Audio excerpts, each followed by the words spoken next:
Actividad número 3, violencia sociedad, módulo, que va acompañada con la actividad número 4. Bueno, en el primer punto tocaba elaborar un cuadro comparativo entre las guerrillas y el paramilitarismo, con sus características. Entonces, bueno, en las guerrillas están las estrategias militares, pequeños grupos de combatientes, civiles armados o irregulares, o sea que cogían a los campesinos para meterlos en como combatientes, ataques móviles contra un enemigo mayor o menor. Bueno, para el paramilitarismo estaban organizaciones particulares, entrenamiento, subcultura, función igual al de un ejército, grupos de poder enquistados, bueno, etcétera.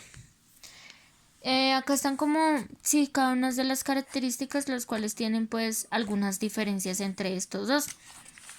En el siguiente punto está, según la lectura, que fue la importancia de,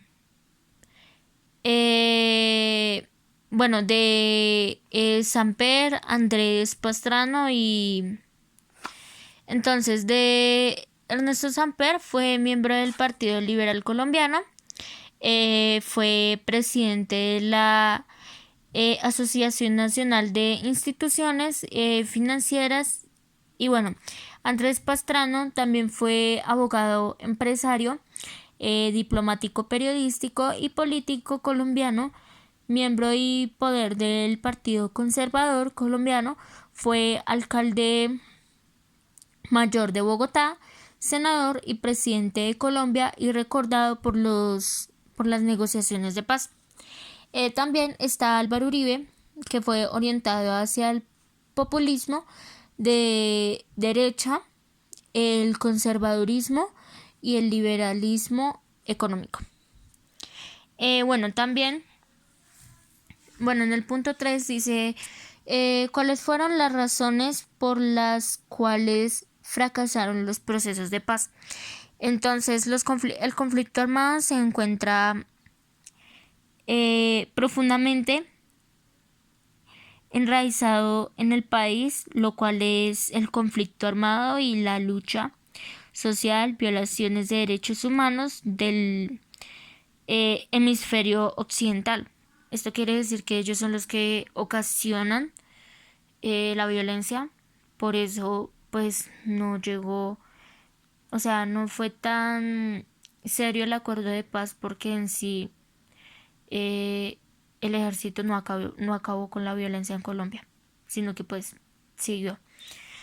Bueno, en el siguiente punto dices cuáles fueron las razones 5 por las cuales Colombia violó la soberanía de Ecuador.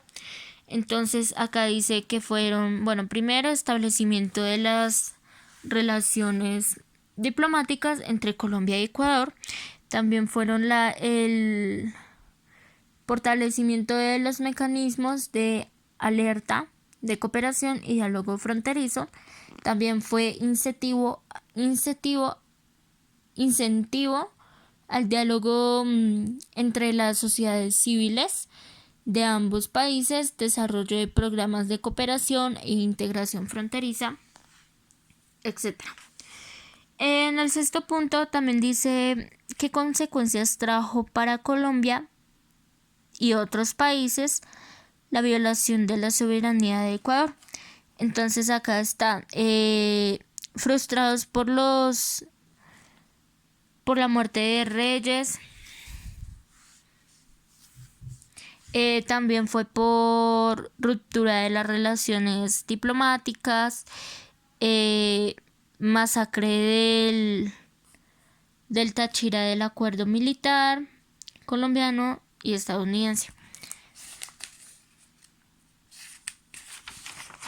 Y ya por último punto, dice, ¿cree usted que la extracción de una normatividad beneficia para acabar con la violencia y el narcotráfico en Colombia?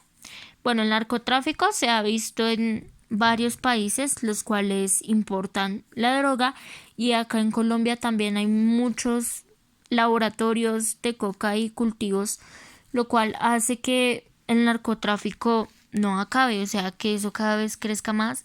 Hay muchos narcotraficantes, hay muchas personas que se venden para trabajar de mulas, para, ¿cómo decirlo?, como transportar la droga. Bueno, la actividad número 4 de esta actividad tocaba realizar una cartilla temática, la cual habla sobre la violencia en Colombia y sus antecedentes, causas y ya lo último, las consecuencias. Entonces, bueno, primero está la portada: Colegio Parroquial Nuestra Señora de la Valvanera, profesor José Cruz, materia Violencia y Sociedad, alumna María Fernanda Cardona Oyola, grado 1001. Entonces, en lo primero están los antecedentes de la violencia en Colombia. Entonces, bueno, en sus inicios, la desigual repartición de la tierra y falta de espacios para participación política dieron cavidad al uso de la violencia y la lucha armada. ¿Esto qué quiere decir? Bueno, que entonces todo empezó, bueno, las guerrillas, el paramilitarismo, etcétera, fueron los que, bueno, ejercieron más violencia en Colombia. La corrupción mucho por parte de los políticos, las guerrillas, desplazamientos forzados, violaciones, violación de derechos humanos. También trajo mucho las consecuencias desde la muerte de Jorge Eliezer Gaitán, y con la pelea entre los partidos liberales y conservadores. También están entre estos antecedentes de la violencia en Colombia. Todo empezó fue por eso. Entonces fue primero la muerte de Jorge Eliezer Gaitán, después trajo las consecuencias con la guerra entre los conservadores y liberales, y ahí pues entre los conservadores y liberales esos partidos políticos fueron creciendo más y se volvieron en guerrilla, los cuales se aprovechaban de la humildad de los campesinos para así generar más violencia y tener más combatientes, y hacían, bueno, a fuerza y desplazamientos forzados.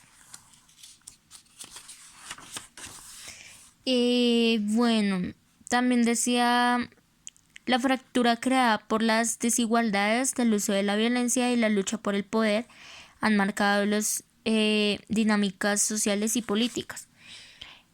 Ha habido mucha desigualdad entre ricos y pobres. ¿Qué es lo que pasa? Que como el rico tiene más plata, entonces a ese le dan lo mejor, pero debería de ser al contrario. Y a los pobres son los que le dejan lo peor, las peores tierras, el peor barrio, casas, etcétera. Y debería de ser al contrario, porque si un pobre no tiene para una casa, para una comida, para dónde dormir, deberían de, o sea, el gobierno debería de brindarle más a ellos, porque son los necesitados, son los que tienen necesidades. En cambio los ricos no, pero sin embargo entonces como el rico tiene plata, le dan a él más. Entonces en Colombia ha habido mucha desigualdad por parte de estos dos, entre ricos y pobres. Siempre la ha habido. Bueno, además de eso también por acá se ven trascendencia, o sea, lo que hemos conllevado a través de los años con este caos de la violencia en Colombia. Entonces dice: Colombia reporta 2 periodos de violencia homicida en incremento, el primero más visible entre 1948 y 1966 y el siguiente entre 1980 y 1933, y alcanza su punto máximo en 1991 con una tasa de hechos por cada 100.000 habitantes. Bueno, la violencia se fue aumentando más a través de los años y pues así generando aún más. Y ya por último están las estrategias para la violencia en Colombia. la cual, bueno, la estrategia está reflejada en buscar una mayor participación ciudadana en la solución de problemas de orden público, con la participación en los consejos regionales de entidades gremiales y criminales. Esto quiere decir que nosotros, al momento de votar por un gobernante del país, somos los que tenemos el poder, porque nosotros podemos elegir a esa persona si sabemos que esa persona va a ser un buen gobernante para el país. Pero en el momento en que hacemos las elecciones y nos equivocamos porque quedamos con una persona que no es muy buena gobernando o no es muy buena como creíamos para el país, pues ahí sí ya la embarramos. O sea, se supone que el pueblo tiene que siempre tener la razón, el pueblo es el que tiene que gobernar. Pero como la corrupción existe, entonces nos salen manejando a nosotros. Bueno, y eso fue todo. Muchas gracias, María Fernanda Cardona, 1001.